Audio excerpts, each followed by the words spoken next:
नमस्कार, मैं Arjun Lal, assistant professor from government college Kishangarh.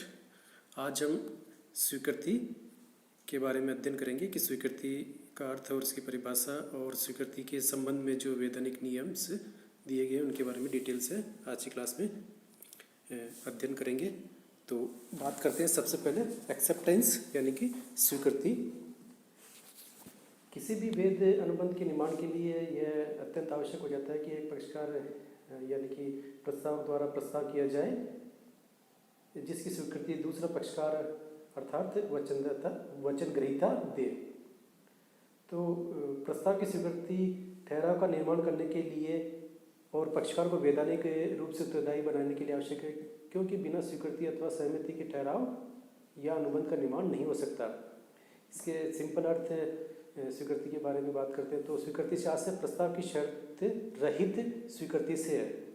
स्वीकृति से आशय प्रस्ताव की शर्त रहित स्वीकृति से, अर्थात इसमें किसी प्रकार की कोई शर्त नहीं लगाई जाती है। इस प्रकार जब वह व्यक्ति जिसके समक्ष प्रस्ताव किया गया है प्रस्ताव पर अपनी सहमति प्रदान कर देता है तो प्रस्ताव स्वीकृत किया हुआ माना जाता है। स्वीकार किया हुआ प्रस्ताव वचन या ठहराव कहलाता है। अब इसकी स्वीकृति की जो परिभाषा है उसके बारे में बात करते हैं। डेफिनेशंस। भारतीय अनुबंध अधिनियम की धारा 2B के अनुसार बताया गया है कि जब वह व्यक्ति जिसके समक्ष प्रस्ताव रखा गया है वह अपनी सहमति प्रकट कर देता है तो कहेंगे कि प्रस्ताव स्वीकार कर लिया गया। तो इस प्रकार यह प्रस्ताव स्वीकार किया हुआ उस समय माना जाएगा जबकि दूसरे पक्षकार द्वारा उसकी स्वीकृति कर दी गई हो। फॉर एग्जाम्पल, रेखा सुनीता को अपना ब्यूटी पार्लर 2 लाख रुपए में बेचने का प्रस्ताव करती है।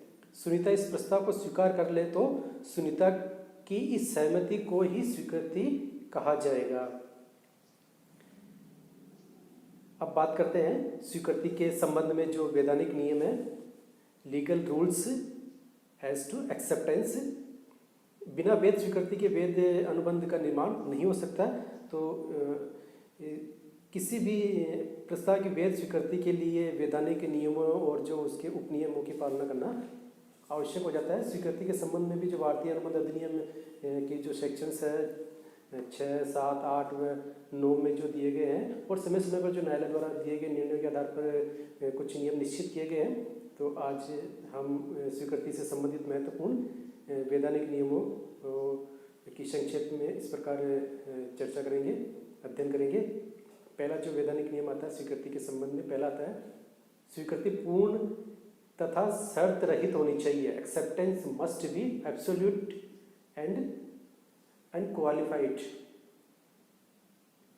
भारतीय अनुबंध अधिनियम की धारा 7 की उपधारा 1 के अनुसार किसी भी प्रस्ताव के लिए दी जाने वाली स्वीकृति पूर्ण एवं शर्त रहित होनी चाहिए। यदि स्वीकृति आंशिक, अपूर्ण या किसी प्रकार की शर्त के द्वारा दी गई है तो इसे स्वीकृति नहीं माना जाएगा, बल्कि इस प्रकार की स्वीकृति प्रति प्रस्ताव के रूप में होती है। इससे किसी भी प्रकार से ठहराव का निर्माण नहीं हो सकता।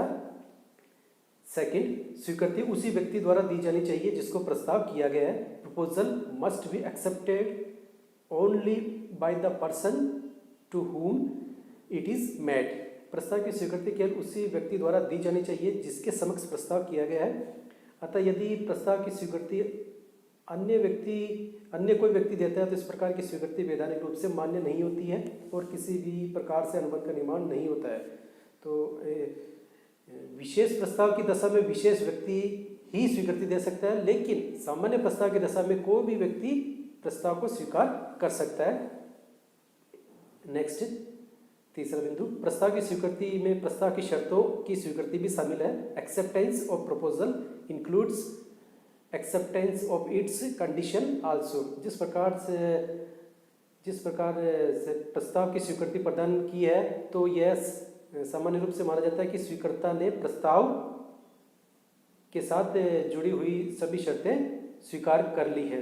स्वीकृति निर्धारित ढंग से होनी चाहिए। नेक्स्ट पॉइंट, सामान्यतः स्वीकृति नियम एवं उचित ढंग से ही दी जानी चाहिए, लेकिन यदि प्रस्ताव द्वारा उसकी स्वीकृति का कोई ढंग निश्चित नहीं किया गया है तो स्वीकृति उसी ढंग या आधार पर होनी चाहिए, विशेषकर जब वह ढंग से स्वीकृति देने पर विशेष बल देता है। नेक्स्ट पॉइंट, 5वां, निश्चित विधि के अभाव में प्रचलित एवं उचित विधि से स्वीकृति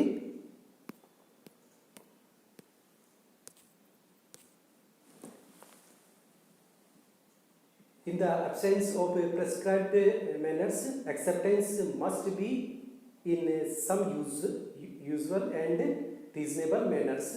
सेक्शन 7 की उपधारा 2। यदि प्रस्तावकर्ता ने स्वीकृति के लिए कोई निश्चित विधि या ढंग निर्धारित नहीं किया तो ऐसा प्रस्ताव की स्वीकृति प्रचलित एवं उचित विधि से दी जानी चाहिए। इस संबंध में यह महत्वपूर्ण होता है कि प्रचलित विधि या उचित विधि या का निर्धारक प्रत्येक मामले की परिस्थितियों पर निर्भर किया जाएगा। सामान्यतः पत्र का उत्तर पत्र से दिया जाता है तो यही उचित एवं प्रचलित विधि माना जाता है। इसी प्रकार फैक्स का उत्तर साधारण पत्र द्वारा देने को उचित विधि नहीं माना जाता है। नेक्स्ट पॉइंट 6, निर्धारित समय में स्वीकृति, acceptance with in specified time. जब प्रस्ताव के अनुरूप निर्धारित समय में स्वीकृति दी जाती है तो ऐसी स्वीकृति निर्धारित रूप से मान्य होती है। तो प्रस्ताव में यदि कोई समय सीमा निर्धारित है तो इसी समय सीमा में स्वीकृति दे दी जानी चाहिए। यदि समय सीमा निर्धारित सीमा में स्वीकृति प्रदान यदि निर्धारित समय सीमा में स्वीकृति प्रदान नहीं की जाती है तो ऐसी दशा में प्रस्ताव ही समाप्त हो जाता है। इस प्रकार निर्धारित समय के बाद दी गई स्वीकृति व्यर्थ होती है। नेक्स्ट पॉइंट 7वां, निश्चित समय के अभाव में उचित समय में स्वीकृति होनी चाहिए। In the absence of prescribed time, acceptance must be with in reasonable time. जब प्रस्तावक ने प्रस्ताव में स्वीकृति के लिए कोई समय निश्चित नहीं किया है तो स्वीकृति उचित समय में दी जानी चाहिए। सेक्शन 6 धारा 6। यह उचित समय क्या हो यह प्रत्येक मामले की परिस्थितियों पर निर्भर करता है। जैसे ऐसी वस्तुओं के क्रय का प्रस्ताव जो शीघ्र नष्ट होने वाली हो तो उनके लिए स्वीकृति का उचित समय बहुत ही कम होता है, कम होगा। इसके विपरीत जो स्थायी संपत्तियों के मामले में स्वीकृति का उचित समय अपेक्षाकृत अधिक अवधि का हो सकता है। तो अतः स्वीकृति उचित समय में दी जानी चाहिए, तभी वह वैध स्वीकृति मानी जाएगी। नेक्स्ट पॉइंट आपका, प्रस्ताव की स्वीकृति प्रस्ताव के अंत होने अथवा वापस लेने से पूर्व होनी चाहिए। Acceptance must be before the expiry और लैप्स ऑफ पीरियड। यदि प्रस्ताव की स्वीकृति प्रस्ताव के अंत होने या वापस लेने से पूर्व दी जाती है तो ऐसी स्वीकृति वैधानिक रूप से मान्य होगी। इसके विपरीत यदि प्रस्ताव का अंत हो जाता है तो बिना प्रस्ताव के स्वीकृति का प्रश्न ही उत्पन्न नहीं होता है। नेक्स्ट पॉइंट, स्वीकारकर्ता को प्रस्ताव की जानकारी होनी चाहिए। प्रस्ताव की स्वीकृति प्रदान करने वाले व्यक्ति या पक्षकार को प्रस्ताव की जानकारी भी होना अति आवश्यक है। अतः बिना प्रस्ताव की जानकारी के बिना स्वीकृति का प्रश्न ही उत्पन्न नहीं होता है। नेक्स्ट पॉइंट, प्रस्ताव की शर्तों का निष्पादन करके स्वीकृति। जब कोई पक्षकार या व्यक्ति प्रस्ताव की वर्णित शर्तों की पालना कर लेता है तो प्रस्ताव की स्वीकृति मानी जाती है। इसी प्रकार प्रतिफल पाने पर भी स्वीकृति मानी जा सकती है। जैसे गुमशुदा वस्तु की खोज करने के लिए पुरस्कार की घोषणा के संबंध में वस्तु को खोज लेना ही स्वीकृति मानी जाती है। नेक्स्ट पॉइंट, स्वीकृति स्पष्ट या गर्भित हो सकती है। एक्सेप्टेंस में बी एक्सप्रेस और इम्प्लाइड।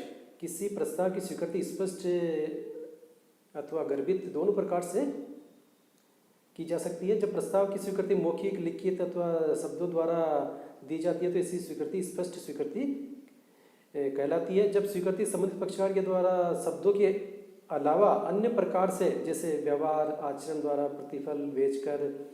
प्रतिफल बेचकर शर्तों का पालन करके बताए गए कार्य को करके दी जाती है तो ऐसी स्वीकृति गर्भित स्वीकृति कहलाती है। नेक्स्ट पॉइंट, स्वीकृति का संबंध होना आवश्यक है। Acceptance must be communicated. वैध स्वीकृति के निर्माण के लिए स्वीकृति का संबंध आवश्यक रूप से प्रस्तावक को होना चाहिए।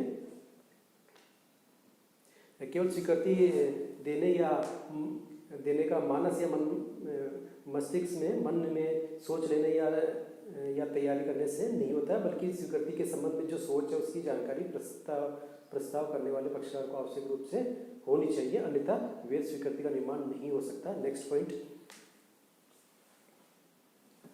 एक बार अस्वीकृत प्रस्ताव पुनः प्रस्तुत किए बिना स्वीकार नहीं किया जा सकता। Once rejected proposal can not be accepted unless it is presented again. यदि किसी प्रस्ताव को एक बार अस्वीकृत कर दिया जाता है तो बाद में यदि उसकी स्वीकृति दे दी जाती है तो ऐसी स्वीकृति वैधानिक रूप से मान्य नहीं होती है। नेक्स्ट पॉइंट, मौन रहना स्वीकृति नहीं है। किसी भी प्रस्ताव के माध्यम से स्वीकृति की विधि को अवश्य निश्चित किया जा सकता है, लेकिन प्रस्ताव के प्राप्त होने पर सुनकर या जानकर या केवल मौन रह जाना या कुछ नहीं बोलता तो यह स्वीकृति का लक्षण नहीं है। नेक्स्ट पॉइंट, प्रति प्रस्ताव स्वीकृति नहीं है। Counter proposal is not an acceptance. यदि कोई व्यक्ति प्रस्ताव को उसी रूप में स्वीकार नहीं करता है जिस रूप में उसके समक्ष प्रस्ताव रखा गया है, बल्कि उस प्रस्ताव में कुछ परिवर्तन के साथ स्वीकार करता है अथवा अपनी ओर से कोई प्रस्ताव रख देता है तो यह स्वीकृति नहीं होगी, बल्कि प्रति प्रस्ताव कहलाएगा। नेक्स्ट पॉइंट, औपचारिक अनुबंध की शर्त पर वैध स्वीकृति नहीं। Acceptance subject to formal contract is not valid. यदि प्रस्ताव को स्वीकार करने वाले पक्षकार प्रस्ताव को स्वीकार करते समय यह शर्त लगा दें कि औपचारिक अनुबंध बाद में किया जाएगा अथवा कानूनी सलाहकार से सलाह करके अनुबंध किया जाए तो इस प्रकार की स्वीकृति वैध नहीं होती है। नेक्स्ट पॉइंट, स्वीकृति अधिकृत पक्षकार द्वारा ही दी जानी चाहिए। वैध स्वीकृति के निर्माण के लिए भी आवश्यक है कि स्वीकृति या तो स्वयं स्वीकर्ता दे या उसके द्वारा अधिकृत व्यक्ति के द्वारा दी जानी चाहिए, अन्यथा वह वैधानिक रूप से मान्य नहीं होगी। नेक्स्ट पॉइंट होता है एजेंट के माध्यम से स्वीकृति, एक्सेप्टेंस बाय एजेंट। यदि प्रस्ताव किसी प्रतिनिधि अथवा एजेंट के माध्यम से प्रस्तुत किया गया तो स्वीकृति की सूचना प्रतिनिधि अथवा एजेंट को दी जा सकती है। ऐसी दशा में दी गई स्वीकृति वैधानिक रूप से मान्य होगी। नेक्स्ट पॉइंट, स्थापन प्रस्ताव स्वीकृति नहीं बन सकता। जब एक पक्षकार किसी दूसरे पक्षकार के समक्ष किसी कार्य को करने के संबंध में प्रस्ताव करता है तो दूसरा पक्षकार उस प्रस्ताव कुछ परिवर्तन के साथ स्वीकार कर लेता है तो ऐसी स्वीकृति को वैध स्वीकृति नहीं माना जाता है। इस परिवर्तित प्रस्ताव को स्थापन प्रस्ताव कहते हैं। नेक्स्ट पॉइंट, सामान्य प्रस्ताव की स्वीकृति कोई भी पक्षकार या व्यक्ति दे सकता है। यदि कोई व्यक्ति या संस्था सामान्य प्रस्ताव करते हैं तो इस प्रकार के सामान्य प्रस्ताव की स्वीकृति कोई भी व्यक्ति प्रस्ताव की शर्तों का पालन करके स्वीकृति दे सकता है। लास्ट पॉइंट, वचन को पूरा करने के उद्देश्य से स्वीकृति। भारतीय अनुबंध अधिनियम के अनुसार वैध स्वीकृति निर्माण के लिए आवश्यक है कि वह स्वीकृति वचन को पूरा करने के उद्देश्य से दे दी जाए। यदि स्वीकृति का उद्देश्य वचन को पूरा करने का नहीं है तो इसे वैधानिक स्वीकृति नहीं माना जाएगा। यह केवल कपट या धोखा है। तो आज की क्लास में इतना ही। नेक्स्ट क्लास में अपन नेक्स्ट टॉपिक के बारे में चर्चा करेंगे। Thank you.